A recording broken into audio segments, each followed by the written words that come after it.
আজকে আমরা জানবো কিভাবে আজরাইল আলাইহিস সালামের যোগ্যতার প্রতিদান তাকে মৃত্যুর ফেরেশতা বানান।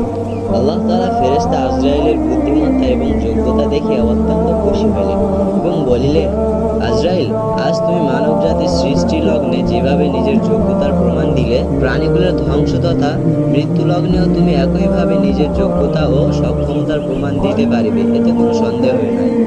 অতএব আমি এখনই সেই কাজটি তোমার জন্য নির্দিষ্ট করিয়া রাখিলাম। যাবতীয় প্রাণী, বিশেষত মানব জাতির প্রত্যেকের প্রাণ তোমাকে সংহার করিতে হইবে।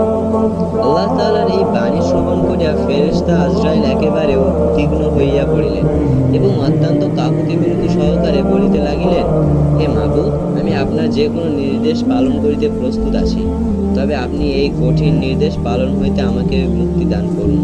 কেননা এই নির্দেশ পালন করিতে গেলে দুনিয়ায় যাবতীয় প্রাণী আমার উপরে এই বলিয়া অভিশাপ দিতে থাকিবে যে নিষ্ঠুর আজরাইল আমার অমুক আত্মীয়র প্রাণ হরণ করিয়াছে।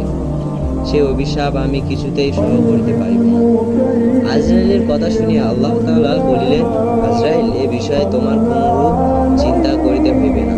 কেননা এই ব্যাপারে আমি এমন এক কৌশল অবলম্বন করিব যাতে কেউই তোমার নাম উল্লেখ করিবে না এবং তোমার উপরে অভিশপ্ত বর্ষণ করিবে না। প্রত্যেকের মৃত্যুর পূর্বে আমি কোনো না কোনো রোগ ব্যাধি কিংবা যে কোনো বালা মুসিবত নাজিল করিব, তখন সকলেই ওইগুলিকেই মৃত্যুর কারণ বলিয়া মনে করিবে। ভুলেও কেউ একথা মুখে আনিবে না যে তুমি তাহাদের মৃত্যু ঘটাইয়াছ, অতএব তোমার চিন্তার কোনো কারণ নেই।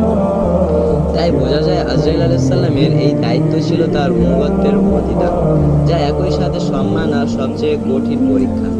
আজকের ভিডিওটা এই পর্যন্তই। ভালো লাগলে লাইক, সাবস্ক্রাইব করুন। এর পরবর্তী পর্বে আমরা জানব বিভিন্ন স্তরের মাটি দ্বারা আদম দেহ তৈরি।